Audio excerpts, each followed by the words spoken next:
Hello বন্ধুরা, কেমন আছেন আপনারা? আশা করি আপনারা সব খুব ভালো আছেন। আপনাদেরকে আরেকটি নতুন ব্লগে স্বাগত।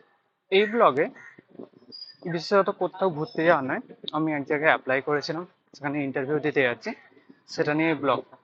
কেমন এক্সপিরিয়েন্স হবে, কেমন ইন্টারভিউ হবে, কি করে যাব সেটাও জানাচ্ছি।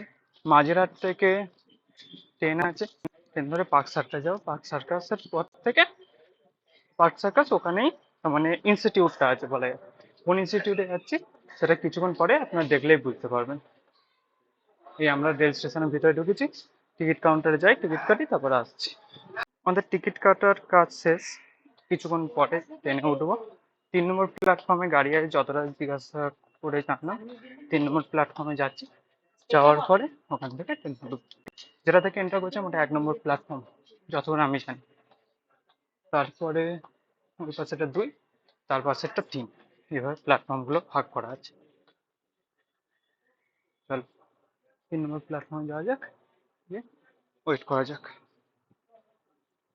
আমরা 3 নম্বর প্ল্যাটফর্মে এসে দাঁড়িয়ে আছি, অ্যানাউন্সমেন্টটা শুরু হয়েছে দেখুন। এটা হলো 3 নম্বর প্ল্যাটফর্ম, ঠিক আছে। তাহলে একটু ওয়েট করা যায় এখানে। এটা যেমন এসছে, এটা হলো শিয়ালদা টু বজবজ যাচ্ছে, তাহলে উল্টো দিকে, ঠিক আছে। আপনারা ভুল করে ওইদিকে যাবেন না, আপনাদেরকে যেতে হবে শিয়ালদার দিকে। পার্ক সার্কাস যেতে গেলে শিয়ালদার দিকে আমাদের যেতে হবে, কারণ আমরা শিয়ালদার দিকে যাবো। শিয়ালদার দিকে গেলে এই পাশে যাবে, আর এটা হলো উল্টো দিকে, ঠিক আছে। এটা হয়তো কেউ জানেন, কিন্তু যারা জানেন না তাদের জন্য আমি বলে দিলাম।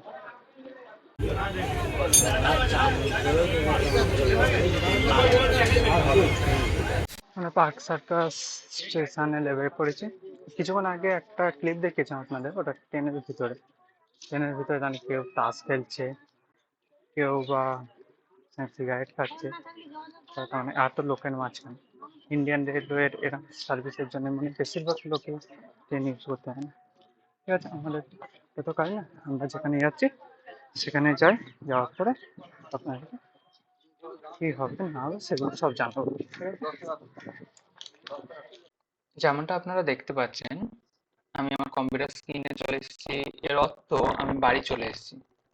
ইন্টারভিউ এর যে এক্সপিরিয়েন্স সেটা এবারে শেয়ার করবো আপনাদের সাথে, এবং কি প্রসেসে ইন্টারভিউ হয়েছে সেটাও আপনাদেরকে দেখাবো।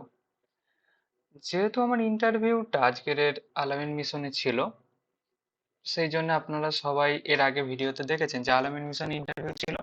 এই আলামিন মিশনে ইন্টারভিউ এর সময় আলামিন মিশনে ইন্টারভিউ এর সময়, ঠিক আছে, তো কিছু কিছু স্পেসিফিক কোশ্চেন করা হয়। সেই কোশ্চেনগুলো একটু আপনার সাথে ডিসকাস করব, এবং সেই কোশ্চেনগুলো কি কি ভাবে করা যায় এবং কি কি ভাবে আপনি তার মানে সেই কোশ্চেন অ্যান্সার করতে, সেটা আপনাদেরকে একটু লক্ষ্য রাখতে হবে। দুটো আপনাদেরকে দুটো রাউন্ড হয় ইন্টারভিউ। ফার্স্ট রাউন্ডে আপনাদেরকে ইন্টারভিউ নেওয়া হবে। ইন্টারভিউটা যখন আপনি যে সাবজেক্ট উপর অ্যাপ্লাই করেছেন সেই সাবজেক্ট উপর আপনাকে ইন্টারভিউ নেওয়া হবে।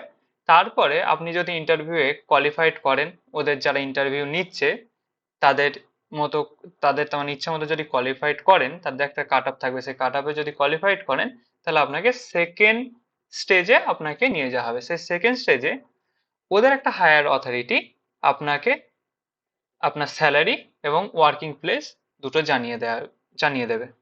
তার আগে বলি, আপনি যখন ওখানে পৌঁছাবেন মানে অ্যারাইভ করবেন, তখন আপনাকে একটা ফর্ম দেওয়া হবে। সেই ফর্মটা আপনাকে সাবমিট করতে হবে। সেই ফর্মটার মধ্যে আপনার লাস্ট কোয়ালিফিকেশন, আপনার পার্সোনাল ডিটেলস, আপনার এডুকেশনাল ডিটেলস, আপনার হবি, আপনার যে কোনো ধরনের তৈরি ওয়ার্কিং যদি এক্সপিরিয়েন্স থাকে সেগুলো সব ফিল আপ করতে হবে। ফিল আপ করে জমা করতে হবে, এবং জমা করলে তারপরে 1 by 1 ইন্টারভিউ প্রসেস হবে। এটা ছিল ইন্টারভিউয়ের প্রসেস। এবার বলি, স্যালারি যে খুব খারাপ তা নয়। স্টার্টিং স্যালারি মোটামুটি ভালো, অনেক প্রাইভেট স্কুলের থেকে স্টার্টিং স্যালারি বেশ ভালো।